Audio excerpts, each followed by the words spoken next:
বিজয় কাকা? কাকা আমি সঞ্জয় বলছি। বলো জামাই, কি মনে করে?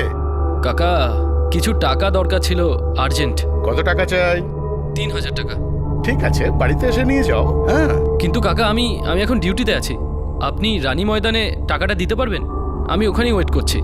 ঠিক আছে, আমি 10 মিনিটের মধ্যে পৌঁছে আছি ওখানে। হ্যাঁ, হ্যালো, সব ঠিক আছে তো বাবা? হ্যাঁ কাকা, সব ঠিক আছে। আর সাক্ষী সাক্ষী ঠিক আছে তো? খুব ভালো আছে, কোনো ঝামেলা নেই। আপনি তাহলে রানী ময়দানে চলে আসুন। আচ্ছা ঠিক আছে। আরে ঠিক করে ওটা কি পড়া? এই যে শুনছো, হ্যাঁ একটা কাজ করো, হ্যাঁ বলো। 1000 টাকা দাও তো, ওই সাক্ষীর বরকে দিতে হবে। এত রাতে? জানি না, কিছু একটা আর্জেন্ট ব্যাপার বলছিল। বিরাজ, তুইও চল আমার সাথে, স্কুটার বার কর। ঠিক আছে। 10 মিনিটে রানী ময়দানে আসছে। তুমি তৈরি তো সাক্ষী? হ্যাঁ।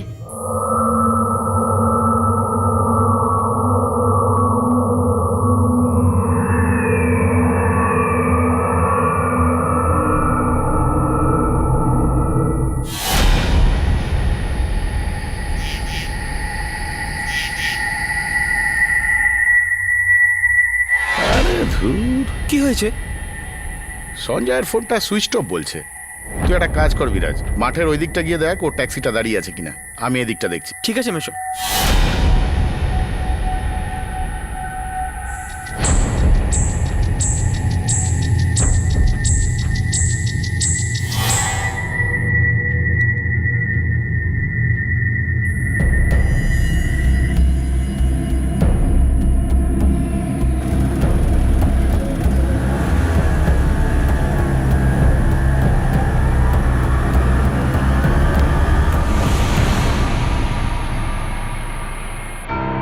পুরো 1 ঘন্টা অপেক্ষা করার পরেও যখন বিরাজের মেশো বিজয় যাদব ফিরে আসেন না, বিরাজ তখন বাড়ি চলে আসে আর সে তার মাসি সরিতাকে পুরো ঘটনাটা বলে।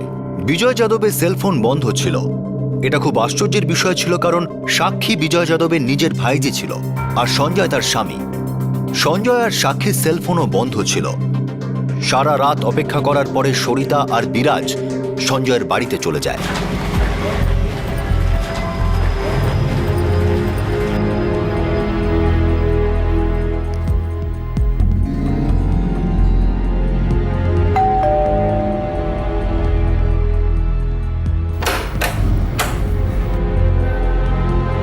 আরে তোমরা এখানে? কি ব্যাপার? সাক্ষীর কাকা এখানে এসেছিল? না তো, কেন? সাক্ষী আর জামাইবাবু কোথায় মাসি? আমি তো জানি না। আমার এক্ষুনি ঘুম ভাঙলো, ওরাও বাড়িতে নেই। কে জানে কোথায় গেছে। হে ভগবান, উনি তো সারা রাত বাড়ি ফেরেননি। মাসি, আমার মনে হচ্ছে পুলিশকে ইনফর্ম করা উচিত। কোথাও নিশ্চয়ই গন্ডগোল আছে। আচ্ছা, বিজয় যাদবের সাথে তোমার কি সম্পর্ক? স্যার, ইনি আমার মাসি। এনার সাথে থাকি আমি। এই বছর আমি এইচএস দেব। আমার বাবা মা, ওনারা দুজন কোঙ্কনে থাকেন। সাক্ষী আর বিজয় যাদবের মধ্যে কি সম্পর্ক? সাক্ষী ওনার ছোট ভাই অজয়ের মেয়ে। আমরা সবাই কোঙ্কনের লোক। সাক্ষী ক্লাস 10-এর পরীক্ষা দেওয়ার জন্য এখানে এসেছিল 1 বছর আগে। আরে আরে আরে, বাস বাস বাস।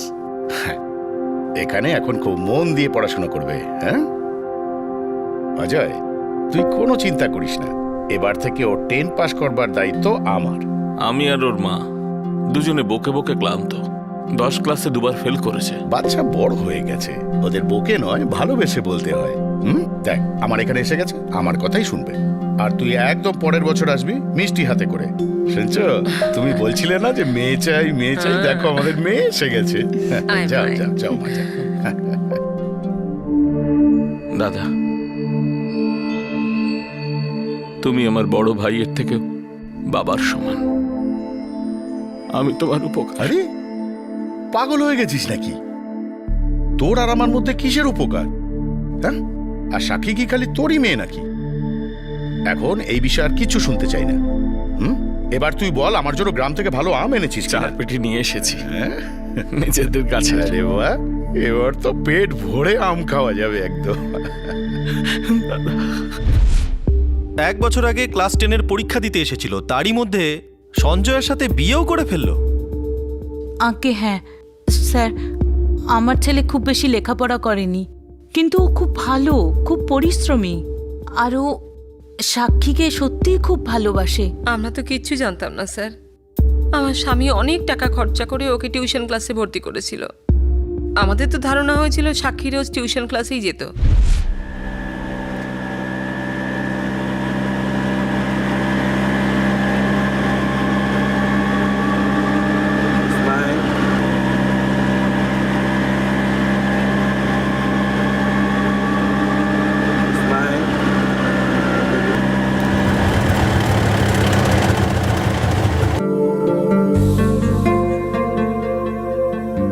এই নাও। শোনো, তোমার 18 হয়ে গেছে? হ্যাঁ, কেন?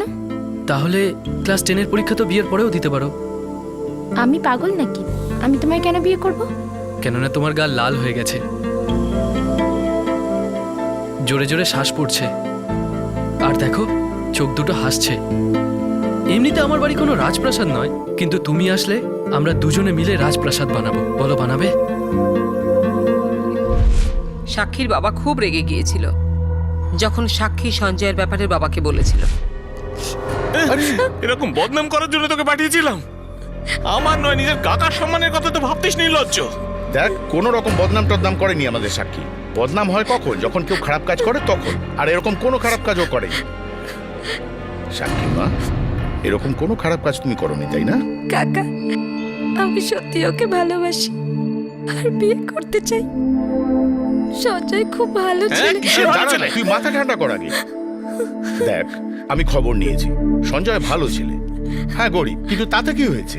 আমরা তো আগে এর থেকেও গরিব ছিলাম। কিন্তু ছেলের কোনো বদনেশা বা অভ্যাস নেই। হ্যাঁ, সৎ ছেলে, পরিশ্রম করে রোজগার করে।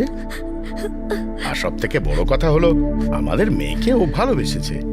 হুম হুম, এই দেখ, টেনশন করিস না, বিয়ের পুরো খরচা আমিই দেব। কিন্তু দাদা, আবার কি, বা সব কথা তো হয়েই গেল। দেখ, ঘরের মেয়েকে সম্মান দিয়ে বিদায় দিতে হয়। সমাজে আমাদের জন্য মাথা নিচু না হয়। হ্যাঁ। বিয়ে কবে হয়েছিল? 1 মাস আগে, 1 জুলাই। আচ্ছা, পণ নিয়ে কি কোনো ঝামেলা হয়েছিল?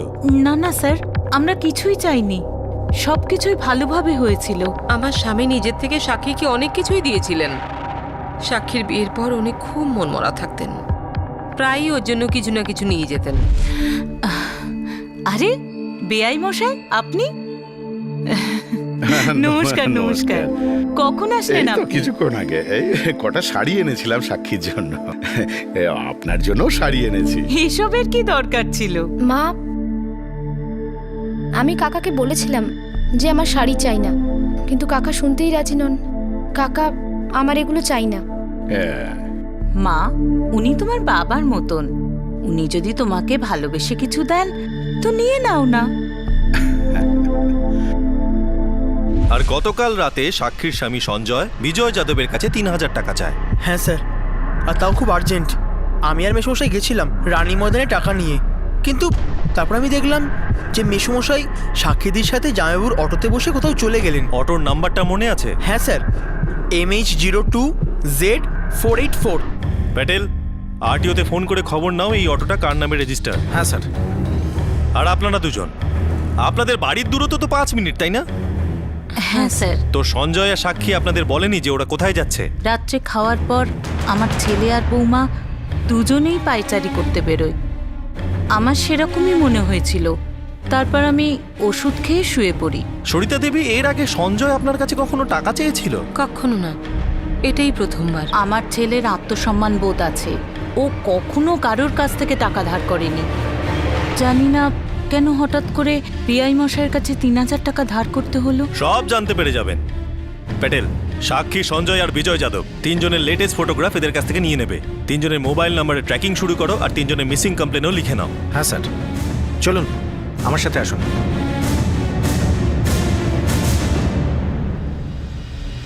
স্যার, কি মনে হয় আপনার? কেউ কিছু বলছে না। এই ঘরোয়া মামলা খুবই পেঁচালো হয়, কেউ পরিষ্কার করে কিচ্ছু বলে না। প্যাটেল, আমাদের এই নিঃশব্দতাকেই বুঝতে হবে। একজন কাকা আর তার সদ্য বিয়ে হওয়া ভাইজি আর সেই ভাইজির স্বামী 3জনই গায়েব ছিল। এত রাতে কি এমন প্রয়োজন হলো? অনেকগুলো প্রশ্ন উঠছিল। আর তখন ডোম্বিওয়ালির অন্য একটি প্রান্ত থেকে খবর আসে, যেটা এই সাধারণ পারিবারিক একটা ঘটনাকে রক্তাক্ত করে তোলে।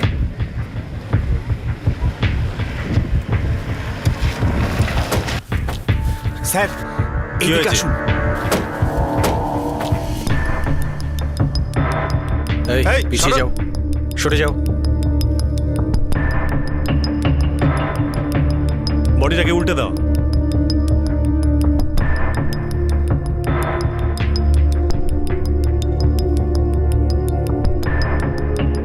স্যার আইডেন্টিফিকেশন করার মতো কিছু পেলাম না, মুখটা পুরো বিকৃত হয়ে গেছে। বডিটা পোস্টমর্টমের জন্য পাঠিয়ে দাও। ব্রেন হ্যামারে যে মৃত্যু হয়েছে, পাথর দিয়ে মাথা ফাটানো হয়েছে, তারপর মুখটা বিকৃত করেছে।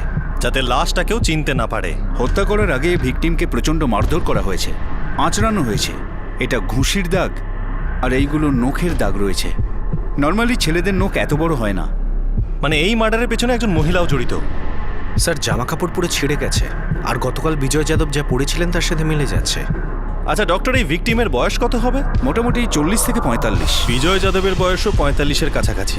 প্যাটেল, আর কোনো আইডেন্টিফিকেশন মার্ক পাওয়া গেছে? মানে কোনো সেলফোন কিচ্ছু বা পাওয়া কিছু? যায়নি। আচ্ছা ডক্টর, বলতে পারেন মৃত্যু কটা নাগাদ ঘটেছে? গতকাল 11টা থেকে 12টার মধ্যে। স্যার বিরাজ বলছিল গতকাল বিজয় যাদব 10:30 নাগাদ সাক্ষী আর সঞ্জয়ের সাথে অটো করে কোথাও গিয়েছিল। প্যাটেল, আইডেন্টিফিকেশনের জন্য পরিবারের লোকদের খবর দাও।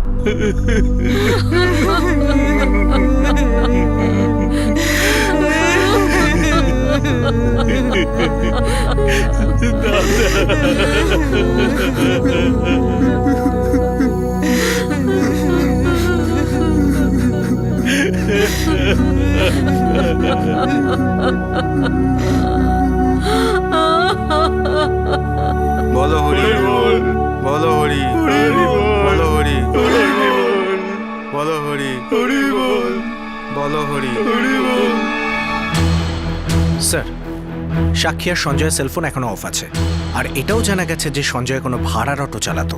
না না সাহেব, বিয়ের আগে সঞ্জয় অটো চালাতো, বিয়ের পরে অটো চালানো বন্ধ করে দিয়েছিল, আর সুপার কুল ট্যাক্সি সার্ভিসে চাকরি করছিল। তাহলে সেই অটোটা কার ছিল যেটা বিরাজ দেখেছিল? স্যার আরটিওর সাথে কথা হয়েছে, বিকেলের মধ্যে সব ডিটেল পাওয়া যাবে। ঠিক আছে, এনারা যে মিসিং এর কমপ্লেন লিখেছে সেটাকে আপডেট করে দিও। সঞ্জয় আর সাক্ষীর ওপর কিডন্যাপিং, মার্ডার আর ক্রিমিনাল কনস্পিরেসির চার্জ দিয়ে দাও। Okay sir. স্যার আমার মেয়ে নিজের কাকার অপহরণ আর হত্যা কেন করতে যাবে?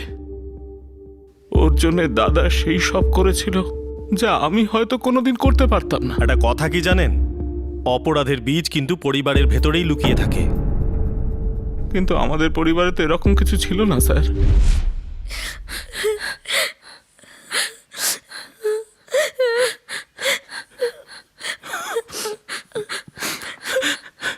মারে, আগে নিজের কাকাকে প্রণাম করো, প্রথম অধিকার ওনার। যা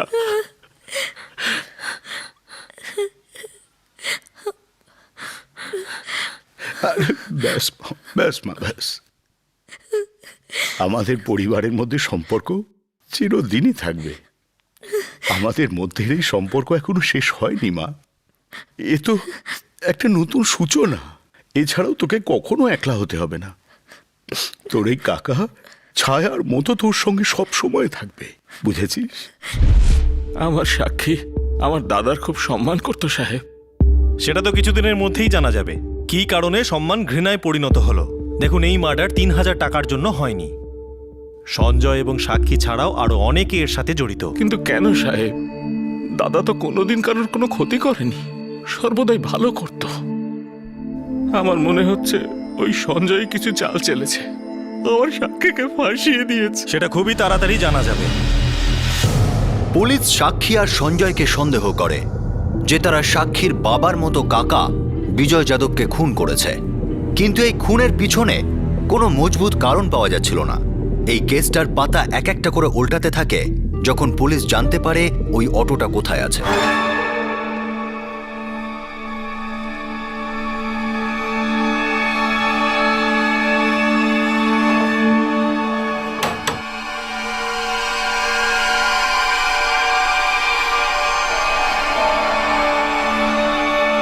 এই অটো ড্রাইভার এখানেই থাকে তো?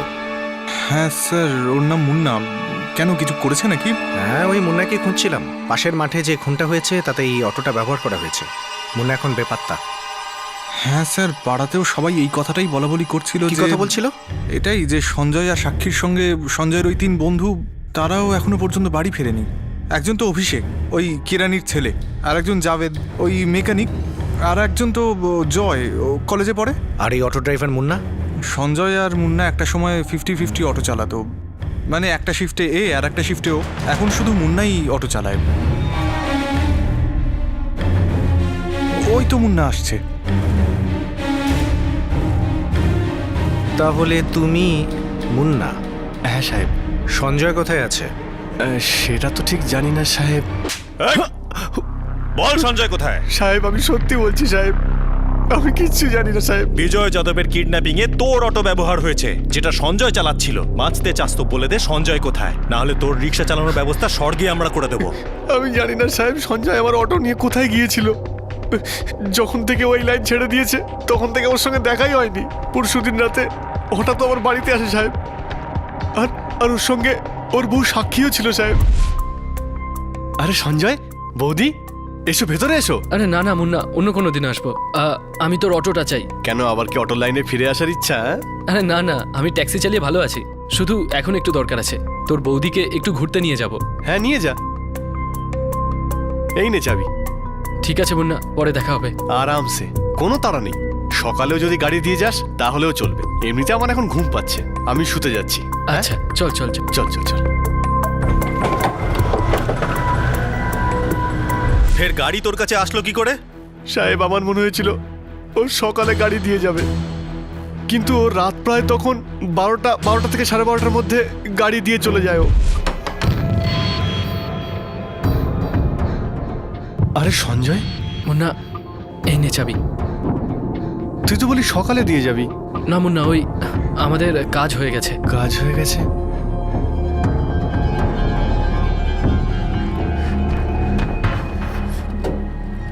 সঞ্জয়, সবকিছু ঠিক আছে তো? হ্যাঁ হ্যাঁ, সব ঠিক আছে। আচ্ছা আমি আসি। চলো। এছাড়া আমি আর কিছুই জানি না সাহেব। ভেবে দেখ মুন্না, শেষ সুযোগ দিচ্ছি তোকে। আমি দিব্যি খেয়ে বলছি, মায়ের দিব্যি বলছি সাহেব, আমি এই ব্যাপারে কিছুই জানি না সাহেব। স্যার, সাক্ষীর ফোন অন হয়েছিল বিঠ্ঠলনগর বাস স্ট্যান্ডের ধারে হরিওম গেস্ট হাউস। লেডি কনস্টেবলও সাথে নিয়ে নাও। স্যার। প্যাটেল স্যার। গেস্ট হাউসের ম্যানেজারকে সব বুঝিয়ে দিয়েছো তো? হ্যাঁ স্যার, সব বুঝিয়ে দিয়েছি আমি।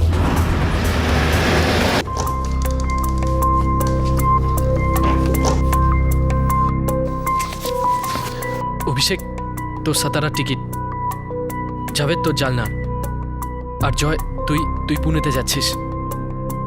আর আমার কাছে এই কিছু টাকা রয়েছে, 3 জন একটু ভাগ করে নিস। আরে ভাই রাখ না তোর কাছে, বন্ধুদের মধ্যে এসব আবার কি? আমার জন্যে তোমরা সবাই ফেঁসে গেলে না? আরে কি বলছো বৌদি? আরে তুমি আমাদের 3 জনকে রাখি পড়িয়েছো।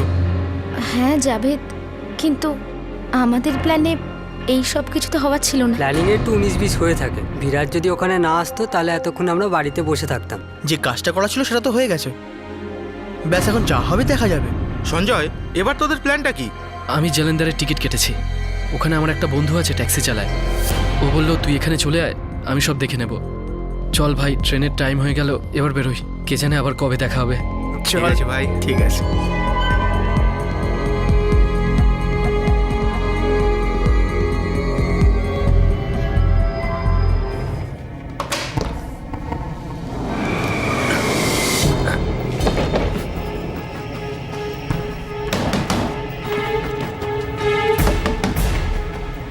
আরে ও ম্যানেজার!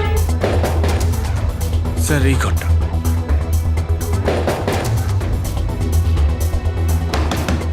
ম্যানেজার সাহেব, ও ম্যানেজার সাহেব, আরে দরজাটা খুলুন। দরজা কেন বন্ধ করেছেন?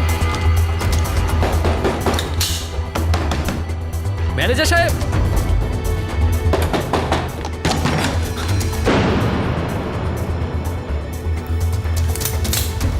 না না, ওকে কিছু করো না। ভালোই হলো, সব কটাকে এখানেই পেয়েছি। নিয়ে চলো সবাইকে। বল বলছি। কি হলো? কি হলো? দাঁড়িয়ে যাচ্ছে না? কি বলবি না? ও বলবি না? কিভাবে কথা বার করতে হয় সেটা আমি জানি। ম্যাডেল, শুকনো লঙ্কার গুঁড়ো নিয়ে এসো। না না, আমি বলছি, আমি সবকিছু বলছি। ওদেরকে মারবেন না, মারবেন না আর ওদেরকে।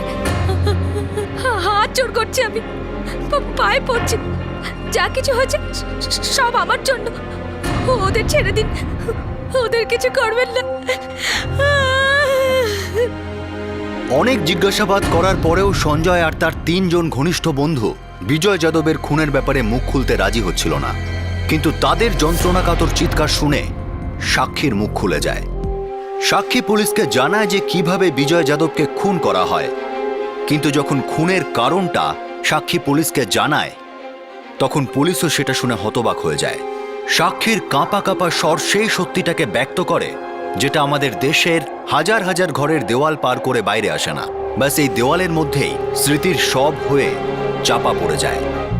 সাহেব, আমার সঞ্জয়ের সাথে আশীর্বাদ হয়েছিল, আর বিয়ের তারিখ 1 জুলাই ফিক্স হয়েছিল। আমি খুব খুশি ছিলাম, খুব খুশি ছিলাম। সাক্ষী, আমি মন্দিরে যাচ্ছি, তুই যাবি? আমি বুঝতে পারি না, তুমি প্রতি সোমবার উপোস করো, মন্দিরে যাও, এরম কেন কাকিমা? যাতে তোর কাকা আরো বেশি দিন বেঁচে থাকতে পারে, উনি যেন সবসময় সুস্থ থাকেন। তুইও তো উপোস করতে পারিস সঞ্জয়ের জন্য। না বাবা না, আগে সঞ্জয়ের সাথে বিয়েটা তো হয়ে যাক। কিন্তু হ্যাঁ, যদি তুমি কাকার জন্য উপোস করার কথা বলো তাহলে আমি এক্ষুনি তৈরি হয়ে নিচ্ছি। না বাবা না, কাকার জন্য উপোস করতে হবে না, সময় মতো ওষুধ দিলেই চলবে, বুঝেছিস? ভুলিস না যেন। একদম ভুলবো না কাকিমা। ঠিক আছে, আমি আসছি।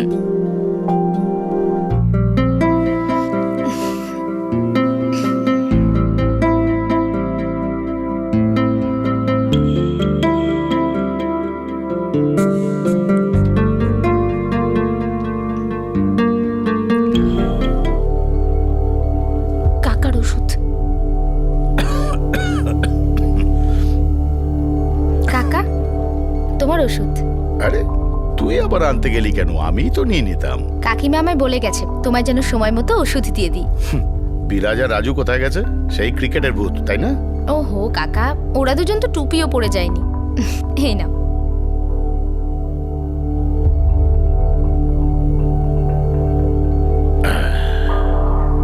আরে বাহ, তোর আশীর্বাদের আংটিটা তো খুব সুন্দর। বস বস, এখানে বস। খুব সুন্দর, তাই না? হ্যাঁ, খুব সুন্দর। কাকা, হুম, কি করছো তুমি? সুন্দর, তাই না? কাকা, সুন্দর, তাই না? কাকা ছাড়ো, ছাড়ো আমায়। কাকা এটা সুন্দর। কাকা এটা কি করছো তুমি? এখন যা করবো আমাদের দুজনের মধ্যেই থাকবে। হ্যাঁ?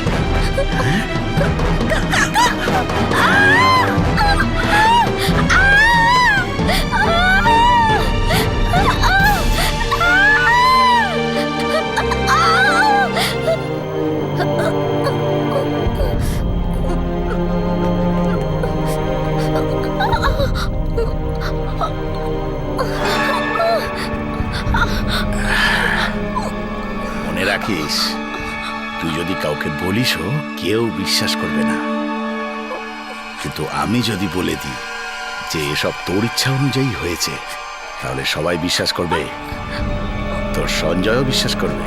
হ্যাঁ, বুঝেছিস তো?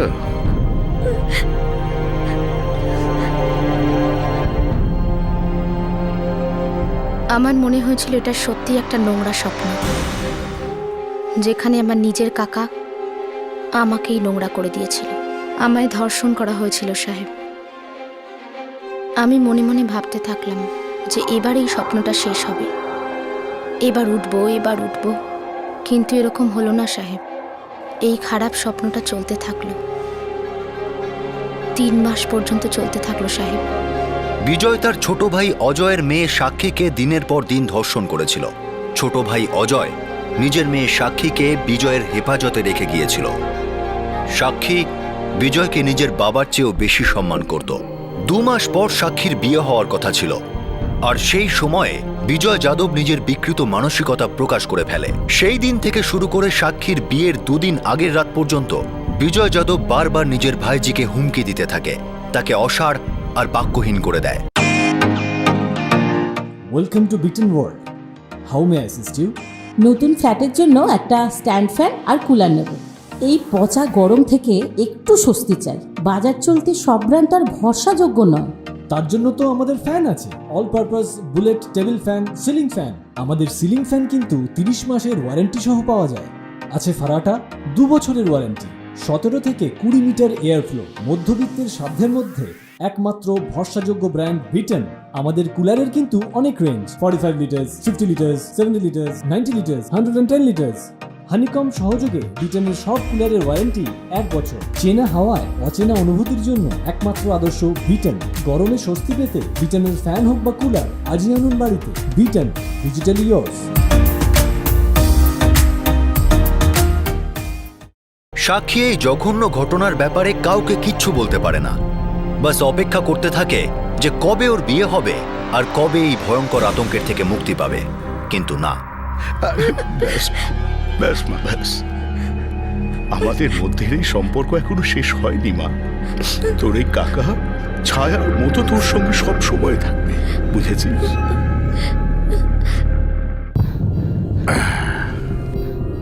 বাড়িতে কেউ নেই তাই না সাক্ষী? তাহলে চলে আয়। আয়। কাকা, আমার শাড়ির দরকার নেই। আমি আমি আমি চা নিয়ে আসছি। এদিকে আয়, এদিকে আসতে বললাম না তোকে? আয় আমার কাছে। কাকা, আমার বিয়ে হয়ে গেছে। তোর বিয়ে যদি আমি দিয়ে থাকতে পারি তাহলে ভাঙতেও পারি। এদিকে আয়।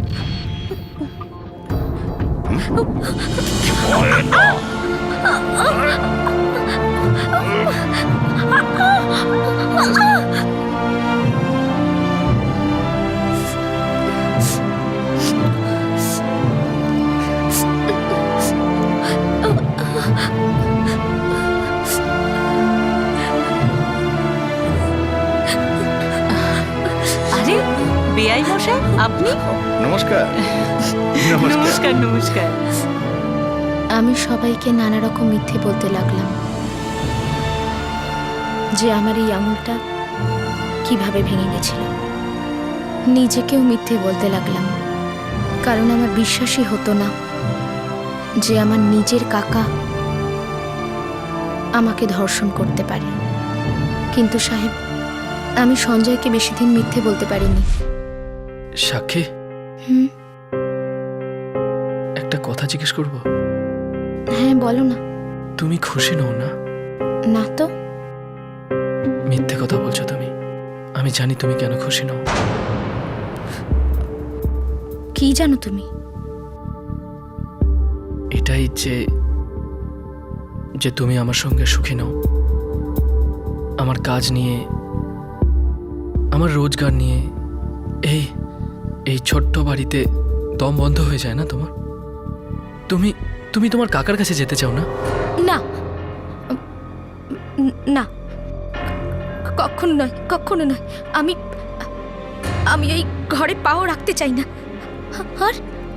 আর এটাও চাই না যে ওই লোকটা এই বাড়িতে আসুক। কি হয়েছে? কোনো ঝগড়া হয়েছে?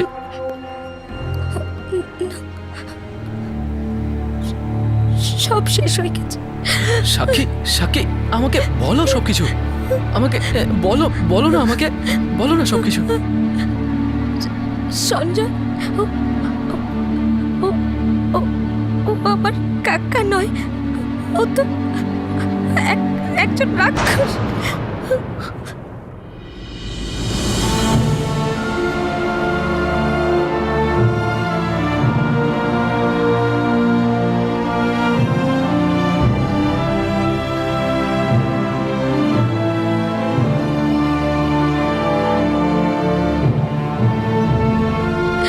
ব্যাস, আর কিন্তু না।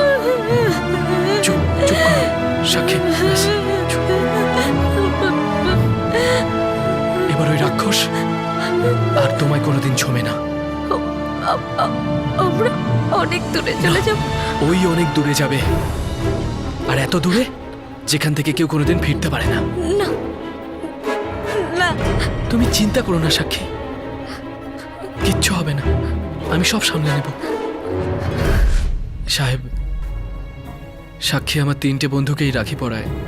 যখন এই 3জনকে আমি ওই কথাটা বললাম, তখন এই 3জন প্রতিজ্ঞা করলো যে বিজয় যাদবকে যে করে হোক মারবই।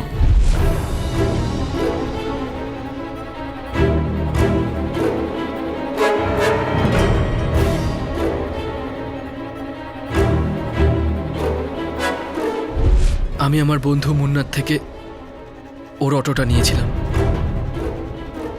আর বিজয় যাদবকে 3000 টাকার বাহানায় রানী ময়দানে ডেকেছিলাম।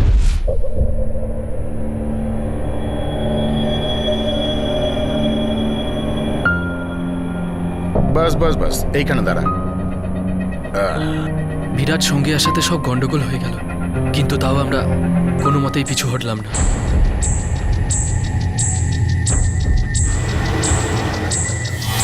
আরে সঞ্জয়, আরে কত দেরি করে দিলে, হ্যাঁ? আর এ কি, তুমি আবার রিক্সা চালানো শুরু করেছো? সাক্ষী, তুই কেন এসেছিস? তোদের সব ঠিক আছে তো? কাকা তুমি অটোতে বসো না, তোমার সাথে কথা আছে। কি কথা আছে? এসব কি চলছে তোমাদের মধ্যে? চল ছাড়, ছাড়।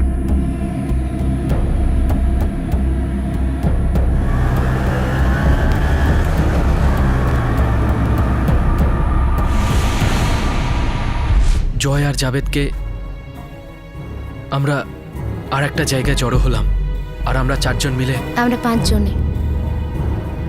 5 জনে মিলে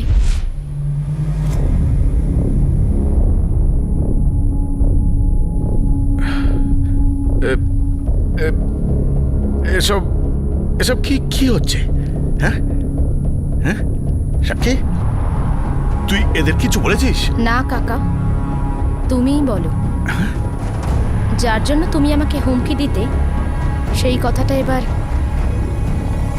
সঞ্জয়কে বলে দাও। কোন কথা মা? মেয়ে? শালা জানোয়ার! এখন মেয়ে বলছিস আমাকে? বল আমার স্বামীকে, বল আমার ভাইদের তুই আমার রেপ করেছিলি। জানোয়ার, কিভাবে তুই আমাকে হুমকি দিতিস? আমার বাবা তোর ওপর ভরসা করে আমাকে তোর বাড়িতে পাঠিয়েছিল, আর তুই নিজেরই ভাইয়ের মেয়ের সাথে। ছি, ধিক্কার তোকে শালা, নরকের কুকুর কোথাকার!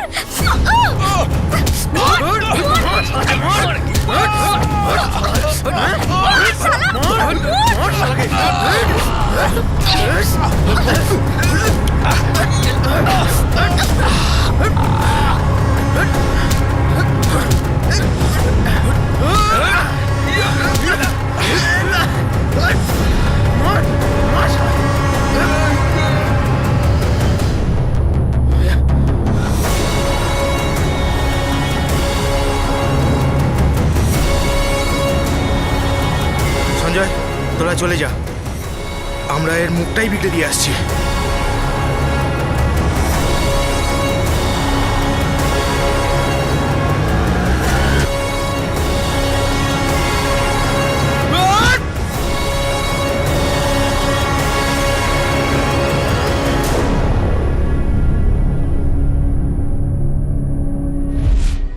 দেখো সাক্ষী, বিজয় যাদব তো মৃত্যুদণ্ড পেতই, কিন্তু তা বলে তোমাদের হাত দিয়ে না, আইনের হাত দিয়ে। কিন্তু সাহেব, আইন বিজয় যাদবকে কখনো মৃত্যুর শাস্তি দিত না। হয়তো দিত না, কিন্তু তার বদলে যে ধিক্কারের জীবন সে পেত, সেটা তাকে কুড়ে কুড়ে খেত, আর তোমাদের দুজনের জীবন শুরু হওয়ার আগেই শেষ হয়ে যেত না। দুর্ভাগ্যবশত যে সাজা বিজয় যাদবের প্রাপ্য ছিল, এখন আইন সেটা তোমাদের দেবে।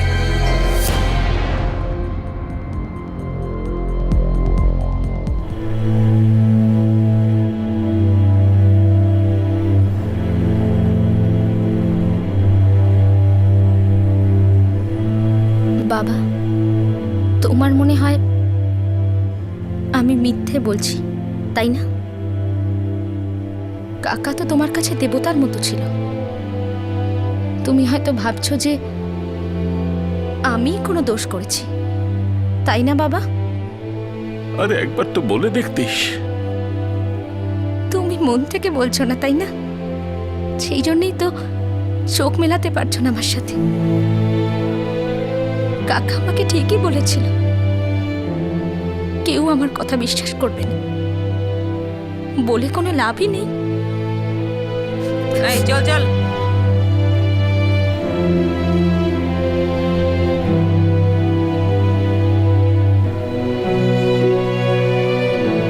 সাক্ষী সঞ্জয়, জাভেদ, অভিষেক আর জয়কে কোর্টে পেশ করা হয়। এদের বিরুদ্ধে চার্জশিটের অর্ডার দেওয়া হয়েছে। আপাতত 5 জন জুডিশিয়াল কাস্টাডিতে রয়েছে। ইনসেস্চুয়াস রেপ অর্থাৎ রক্তের সম্পর্কের কোনো সদস্যের মাধ্যমে ধর্ষণ হওয়া। সারা পৃথিবীতে এই ধরনের ধর্ষণকে খুবই জঘন্য অপরাধ বলে মানা হয়, আর এই ধরনের অপরাধের জন্য যাবজ্জীবন কারাদণ্ড হয়। 1983 সালে আমাদের দেশের ধর্ষণ আইনে খুবই গুরুত্বপূর্ণ সংশোধন করা হয়, আর তার মধ্যে একটা হলো রেপের জন্য মিনিমাম শাস্তি, যা এই মুহূর্তে জরিমানা সহ 7 বছরের জেল। সেই সাথে কাস্টোডিয়াল রেপ কেসে 10 বছর থেকে শুরু করে যাবজ্জীবনের শাস্তি ঠিক করা হয়েছে। কাস্টোডিয়াল রেপ হলো সেটা যেখানে অপরাধী নিজের পজিশনের সুযোগ নিয়ে থাকে, যেমন পুলিশ অফিসার, জেলের ওয়ার্ডেন, হসপিটালের স্টাফ, সরকারি অফিসার ইত্যাদি ইত্যাদি। বাচ্চারা মা বাবার কাস্টোডিতে থাকে, তাহলে কমন সেন্সের ব্যাপার হলো যে বাবা বা বাবার সমগোত্রীয় আত্মীয়, যিনি বাড়ির সবকিছু মানে ফ্যামিলির হেড, যদি সেই ব্যক্তি তার কাস্টোডিতে থাকা কোনো সাবালিকা বা নাবালিকাকে যৌন নিগ্রহ করে থাকে, তাহলে সেটা সরাসরি কাস্টোডিয়াল রেপের আন্ডারে চলে আসে। আইনি ব্যবস্থার মধ্যে উন্নতি করা যেতে পারে, শাস্তি আরও কঠিন করা যেতে পারে, কিন্তু ইনসেস্ট আর ইনসেস্চুয়াস রেপকে নিয়ে আরও একটা গুরুত্বপূর্ণ দিক রয়েছে, আর সেটা হলো সামাজিক ডিনায়াল। আমাদের সমাজ ইনসেস্টের ব্যাপারে পরিবারের সদস্যদের মধ্যে যৌন সংসর্গের কথা বলতেও ইতস্তত বোধ করে। আমরা এমনভাবে দেখাই যেন এমন কিছু হয়ই না, আর যদি তা হয়ও তাহলে সেটা নিশ্চয়ই বিদেশে হয়। আমাদের এখানে তো এটা অসম্ভব। এর চেয়ে বড় মিথ্যে কথা আর হতে পারে না, কারণ অফিসিয়াল আর আনঅফিসিয়াল গণনা এটাই বলে যে আমাদের দেশ ইনসেস্ট আর ইনসেস্চুয়াস রেপ দুটোতেই শীর্ষে আছে। কিন্তু পরিবারের মান সম্মান, বংশের ইজ্জত, এইসব শব্দগুলোর ভারে এইসব জঘন্য আর সামাজিক সমস্যাগুলোকে চাপা দেওয়া হয়, লুকিয়ে রাখা হয়, এড়িয়ে যাওয়া হয়। বাচ্চাদের সাথে ঘটা মানসিক আঘাত বেশিরভাগ সময়ই এড়িয়ে যাওয়া হয়, এটা ভেবে যে বড় হওয়ার পর ছেলেটা কিংবা মেয়েটা সব ভুলে যাবে, সময় সব ঠিক করে দেবে। কিন্তু এরকমটা হয় না। ইনসেস্ট আর ইনসেস্চুয়াস রেপের ভিকটিম আসলে এক ধরনের যাবজ্জীবনের শাস্তি ভোগ করে, এমন একটা মানসিক কালো কুঠুরিতে যেখান থেকে বের হওয়া খুবই মুশকিল। কিন্তু এটা অসম্ভব নয়। এডুকেশন, ডিসকাশন আর লেজিসলেশন এগুলো আমাদের মজবুত অস্ত্র আমাদের সন্তানদের রক্ষা করার জন্য। বন্ধুরা, আমাদের বা আপনাদের এটা ভাবা উচিত নয় যে এটা অন্য কারো বাচ্চার সমস্যা। বিশ্বাস করুন, 53% ভারতীয় বাচ্চার সঙ্গে কোনো না কোনো ভাবে যৌন নিগ্রহ হয়েই থাকে।